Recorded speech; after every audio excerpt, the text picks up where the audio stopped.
আপনি রিপ্লাই করেছেন, তাহলেই ফেঁসে গেছেন। শত্রু কিন্তু বাহির থেকে আসে না, আপনার ঘর থেকেই সৃষ্টি হয়। আপনি কি জানেন, আপনি যখন হোয়াটসঅ্যাপে ভিডিও কল করেন, যার সাথেই করেন, কেউ না কেউ, এটা তৃতীয় পক্ষ, এটা হ্যাকার হতে পারে, এআই দ্বারা হতে পারে, যে কোনো মাধ্যমে হতে পারে, আপনার সে ভিডিওটাকে রেকর্ড করতে পারে। হ্যালো ভিউয়ার্স, আসসালামু আলাইকুম। আশা করি আপনারা সবাই ভালো আছেন। আজকে খুবই গুরুত্বপূর্ণ এবং একটা সতর্কতামূলক একটা বিষয় আপনাদের সাথে শেয়ার করব। আশা করি শেষ অবধি পর্যন্ত সঙ্গেই থাকবেন। কেননা আমরা এখন যে বর্তমান সভ্যতায় বাস করছি, এই সভ্যতাটা হচ্ছে টোটালটাই হচ্ছে ডিজিটালাইজেশন।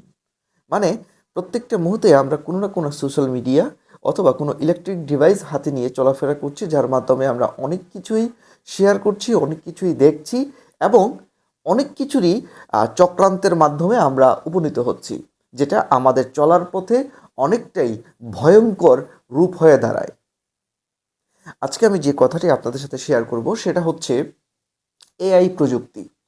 দেখুন, এই ২০২৪ সালে, যেটা বিগত বছর আর কথা বলছি, এই ২০২৪ সালে এআই নিয়ে কিন্তু যথেষ্ট পরিমাণের গবেষণা বলেন, কথাবার্তা বলেন, অনেক কিছু হয়েছে এবং অনেক কিছুই আমরা দেখতে পেয়েছি। আমি এর পজিটিভ বা নেগেটিভ এ ধরনের কোনো কথা বলবো না। আমি যেটা বলতে চাচ্ছি, এআই এর পজিটিভ যতগুলা দিক প্রকাশিত হয়েছে, তার চেয়ে বেশি প্রকাশিত হয়েছে এআই এর নেগেটিভ দিক।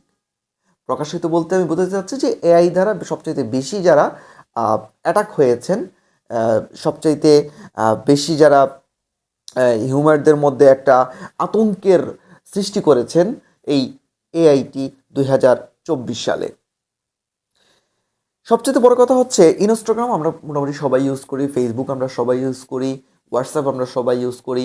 আপনি কি জানেন, আপনি যখন হোয়াটসঅ্যাপে ভিডিও কল করেন, যার সাথেই করেন, কেউ না কেউ, এটা তৃতীয় পক্ষ, এটা হ্যাকার হতে পারে, এআই দ্বারা হতে পারে, যে কোনো মাধ্যমে হতে পারে, আপনার সে ভিডিওটাকে রেকর্ড করতে পারে এবং পরবর্তীতে আপনাকে ব্ল্যাকমেইল করতে পারে। মেসেঞ্জারে যখন আপনি দেখবেন একটা আননোন নাম্বার থেকে মেসেজ এসেছে, বা ইনস্টাগ্রামে একটা আননোন নাম্বার থেকে মেসেজ এসেছে, আমরা কিন্তু খুব সচরাচরই আমরা এটা চেক করি এবং রিপ্লাই দেওয়ার চেষ্টা করি। আপনি রিপ্লাই করেছেন, তাহলেই ফেঁসে গেছেন। আমার পরিচিত অনেকেই এই ধরনের মানে ভুলের শিকার হয়ে বলতে পারেন, বা আমরা তো মানুষ, রক্ত মাংসে। এখন আসলে অনেকেই অনেক উপদেশ দিতে পারেন, অনেকে অনেক ধরনের আহ, কি বলবো, মানে বিভিন্ন ধরনের ব্যাখ্যা দিতে পারেন। সবচেয়ে বড় কথা হচ্ছে, যারা এইসব কথা বলেন তারাও কিন্তু আক্রান্ত হন। এখন আমিও কিন্তু সেম একই জিনিসটার অ্যাটাক হয়েছি এআই দ্বারা। আহ, আল্লাহ পাক ভালো জানেন, হয়তো বা এখন অবধি পর্যন্ত আমি, কারণ আপনারা যারা আমার সাথে সোশ্যাল মিডিয়ায় আছেন, আমি কিন্তু বেশ বলা যায় যে ভালোই অ্যাক্টিভ, যে কারণেই হোক ভালোই অ্যাক্টিভ। এবং অনেকেই বলবেন যে এটা এ না এ না, কেন ভাই, সোশ্যাল মিডিয়াতে তো ভালো মন্দ দুইটাই আছে, আপনি ভালোটাকে বেছে নিন, তাহলেই তো হয়। আমি যে জিনিসটা বলতে চাচ্ছি মূলত সেটা হচ্ছে, আপনারা যারা সোশ্যাল মিডিয়ায় অ্যাক্টিভ আছেন বা কাজ করছেন বা ব্লগিং করছেন, বা যারা সোশ্যাল মিডিয়া নিয়ে একটু চিন্তা ভাবনা করছেন, প্রথমত কথা হচ্ছে তারা কখনোই কোনো আননোন মেসেজ বা আননোন কল ধরার আগে একটু ভেবেচিন্তে ধরবেন। আর ভিডিও কলে, হোয়াটসঅ্যাপ হোক, মেসেঞ্জার হোক, কারোর সাথে কথা বললে বি কেয়ারফুললি কথা বলবেন, সেটা আপনার যতই কাছের লোক হোক না কেন। কেননা শত্রু কিন্তু বাহির থেকে আসে না, আপনার ঘর থেকেই সৃষ্টি হয়। তো যাই হোক, আপনাদের মূল যে কথাটি ছিল সেটা হচ্ছে, আমরা যেন সতর্ক থাকি। এই ২০২৫ সালে যেন আমরা কেউই কোনোভাবেই কোনো ধরনের মানে কি বলবো, হেনস্থার শিকার না হই।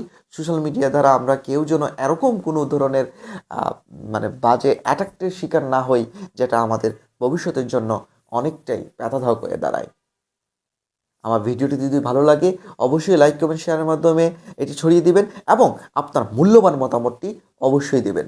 আমি আবারও বলছি, এআই কিন্তু যতটা ভালো কাজ করেছে, তার চেয়ে কিন্তু মানুষকে হতাশ এবং মানুষকে অনেকটা বিপদের মুখেও ফেলে দিয়েছে, তার চেয়ে কম নয়।